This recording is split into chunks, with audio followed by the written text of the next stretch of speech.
museum was founded 30 years ago in 1977 by Marcia Tucker.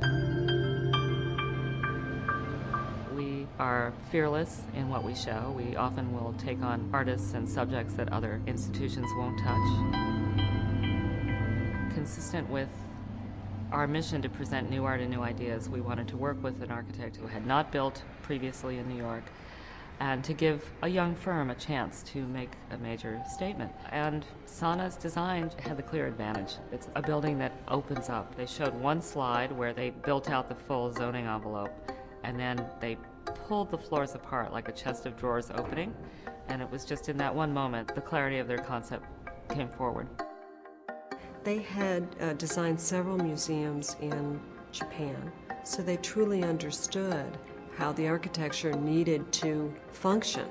We proposed to make a museum very open to the city.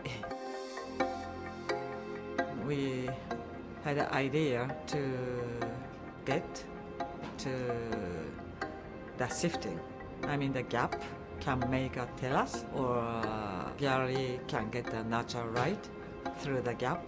Through the light, people can feel also the city. So from the city, people can see something going on in the box.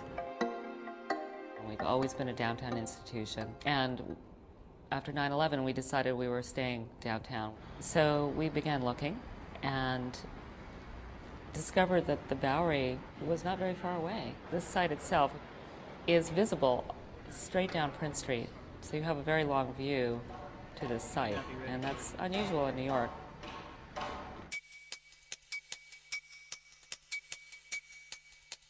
Our first exhibition on Monumental includes more than 30 artists. They explore the technique of assemblage, that is, more than two items juxtaposed to create a third thing. It is a challenge in a vertical building with three separate galleries to create a consistent whole. So the first floor has more traditional assemblage.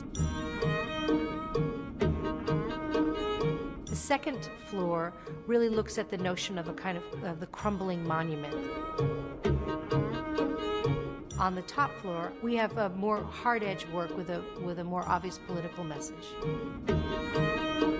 We err on the side of youth and of freshness. We asked all of the firms that were competing to use low-cost industrial materials. We also felt that it was very much in character with the neighborhood, with the Bowery. Originally, the building was designed as a very flat paneled exterior, but then the architects felt that it needed something more sculptural and less monolithic. It's almost like drapery. Its closest resemblance is to the New York City trash can. So it has this nod and wink to a real piece of street culture. Depend on your position, always a building expresses a different impression to you, also under the different weather.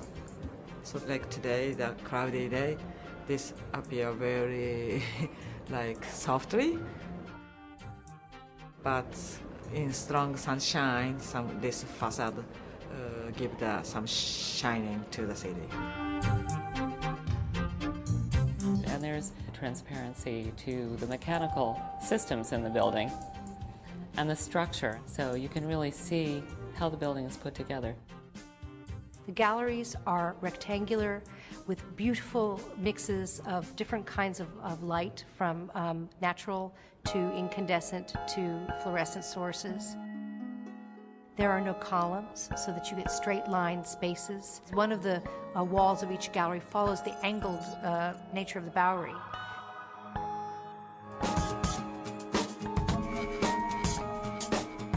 The exterior of the building, it's also a way for the new museum to participate in public art. A well-known work of Ugo Rondinone really crystallizes our reemergence into the cultural community. It's a gay positive sign, it's a rainbow sign, and it also is an important way for us to telegraph a wonderful history of gender activism that the museum is very famous for. The new museum was the home of ACT UP and its design and art arm, Grand Fury.